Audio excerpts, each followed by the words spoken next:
Hello everyone, this vlog is going to lead you through an extract question on King Lear.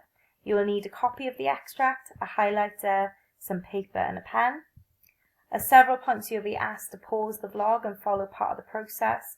Doing this allows you some useful and independent practice of an extract question before pressing play again for further support and reflection on what you're able to do independently. So when prompted, please do press pause and then do as it says.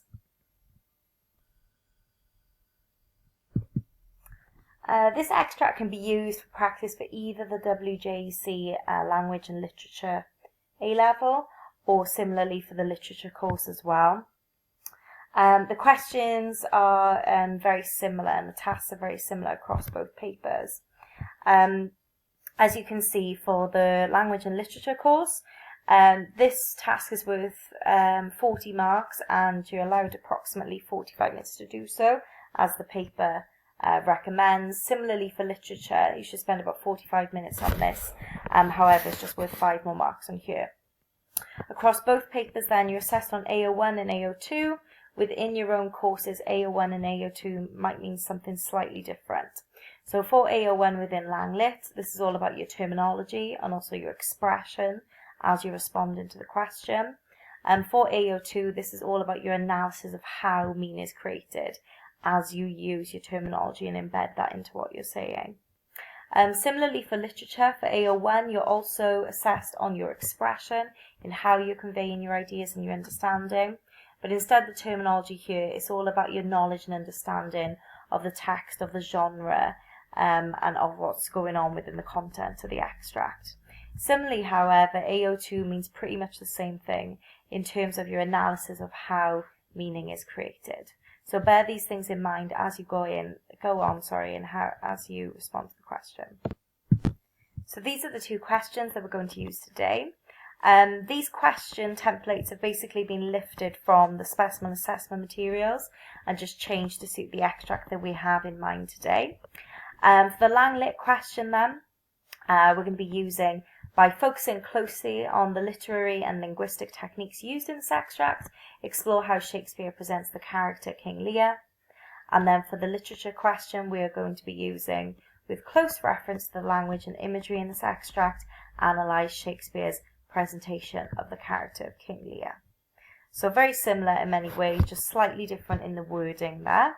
And the first thing I'd like you to do then is to pause in a moment and then just highlight what you consider to be the key words within your question for the course that you're undertaking. So these should be key words that will basically keep you focused on exactly what you should be doing as part of the task, the key words that you really need to keep in mind. So if you'd now like to press pause and highlight then the question as instructed. Press play when you're ready to continue. Okay, so compare what you've highlighted then with what I've highlighted across the two questions. For the language and literature question then, I would personally be highlighting literary and linguistic. This will keep the terminology in mind. And for the language and literature course, it's really, really key that you're embedding the terminology into every point that you're making. I'd also be highlighting then the word explore. This is your imperative, this is your command, this is what WJEC wants you to do. So here this would be encouraging me to perhaps look at kind of tentative interpretations of what could be being presented by Shakespeare. I'd also highlight the word how then. That's what's going to come into play when you look at AO2. So every time you're making a point and you're using your terminology and you're making a point of how King Lear is coming across, then highlighting how and keeping on looking back at that will remind you to then think about how have I got that impression? What is it about that choice that has made me think that particular thing? I'd also be highlighting Shakespeare. As much as you can include the writer, Shakespeare, within your response, the better.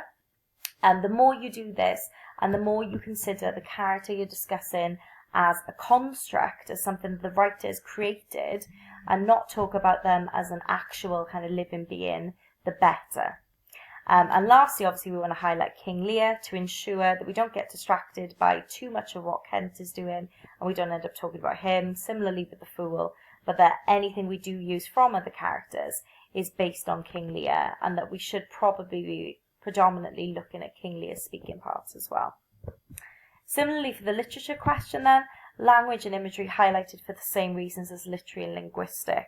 Although not as much as a terminology focus here, you want to be focusing on the choices that Shakespeare has made and how that language and how that imagery is creating those purposeful impressions of King Lear. Similarly to highlight and explore then, analyse is the word that WJEC is using to command you to perform within this question. So you need to be thinking about really picking apart the meaning here and how it's being created. Similar with Shakespeare as well, you want to be referencing that writer and referencing the fact that it is the writer that's creating these impressions. And lastly, King Lear, because we need to remain focused on him. Okay, so next we'll have a look at the extract. As you can see, this is quite a mini extract. You're probably likely to have an extract kind of double this length really within the exam, but this is one that we're just using today for practice purposes. If you are asked a question that focuses on a character, obviously do expect to see parts of other characters within the extract as well. You'll probably find that the extract that's been chosen will heavily focus on your character's speaking parts. But don't feel like you should ignore completely the other parts as well. Sometimes what other characters are saying or doing can actually give us quite a few clues as well about what's going on with the main character focus within the scene.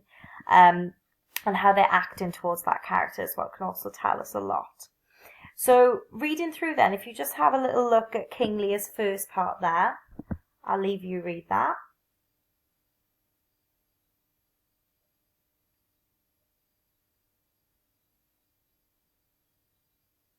And if you read through just that first bit, I'll give you a little summary in a moment.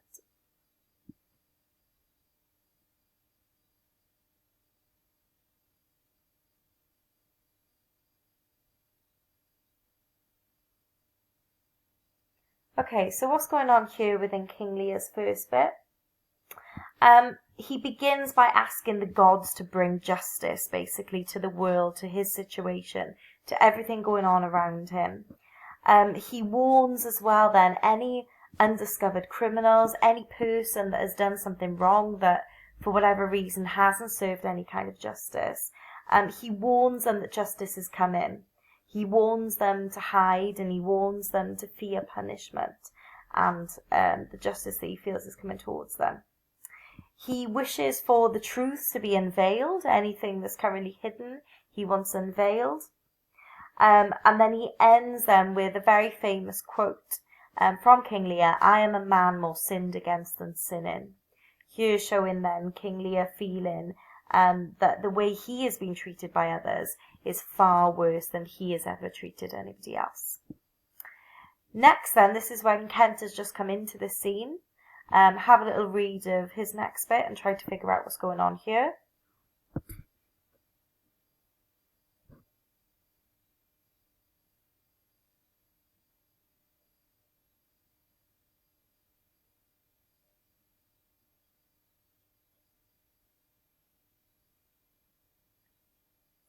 So as soon as Kent sets eyes upon Lear, the first thing that he notices is his bare head, and he comments on this straight away. The fact that he's wearing no crown, not even a hat, his head is bare within the storm. Almost immediately then he indicates a source of shelter for King Lear, and tries to reason with him to go to this shelter and to rest there. And he says that in the meantime, his purpose will be to go and visit Goneril and Regan and to ask them for help for the sake of their father. He hints upon the fact of they haven't been very helpful so far, but he hopes to reason with them and get a better result with them next time. If you have a look at the next bit then King Lear says then and try to figure out what's going on there.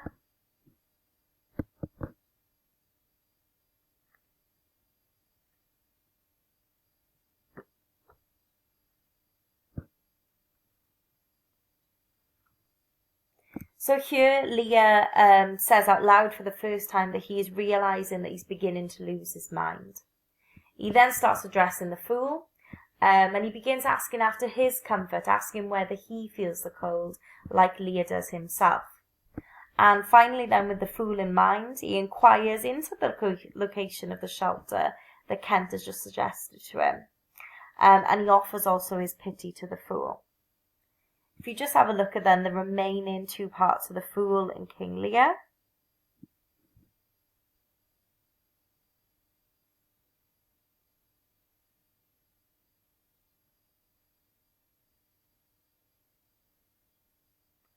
And so in these last bits, the Fool comes in then with a short song, a short rhyme, as he does often within the play.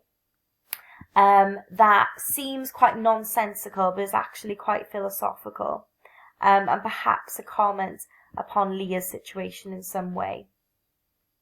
Lear's last line as well then, before he exits then with Kent, is showing agreement then with the Fool's nonsensical yet philosophical rhyme, before ushering him to shelter and looking out for him. So this is our extract all together then. If we start to look through it, obviously the next thing we want to be doing is picking out the key parts. So to help you with this then, here's the first bit that I would perhaps focus on. If you're looking at an extract, it's always good to have a look at the first things that are going on, because the examiner's begun the extract at that point for one particular reason, and to also have a look at it ends, and then the rest then of your points should be kind of littered throughout the extract, trying to spread as evenly as possible within reason. So the first thing I've picked is literally the first line, Lear's "Let the great gods," the beginning of that sentence there. Obviously within these annotations here, it's quite Lang-lit heavy with the terminology, so literature students please ignore these bits. But if as a Lang-lit student you may be focusing on that foregrounded imperative, okay, let the great gods, showing this kind of pleading sense at the beginning. You may also focus on the guttural pre-modified noun phrase, okay, the G's being used, great gods, for that guttural effect, and also then the pre-modifier great. Here, showing the sense of respect then for these higher beings that, as we know, are so often referenced throughout the play. However, as you begin to look at the second and third line, you may be led back to look at that bit and actually see it in a more mocking sense. So here we maybe be looking at that foregrounded reference to the higher powers as a whole here, and considering why at this point Lear is looking up to higher powers for an answer. So that's perhaps the first bit that you may want to look at.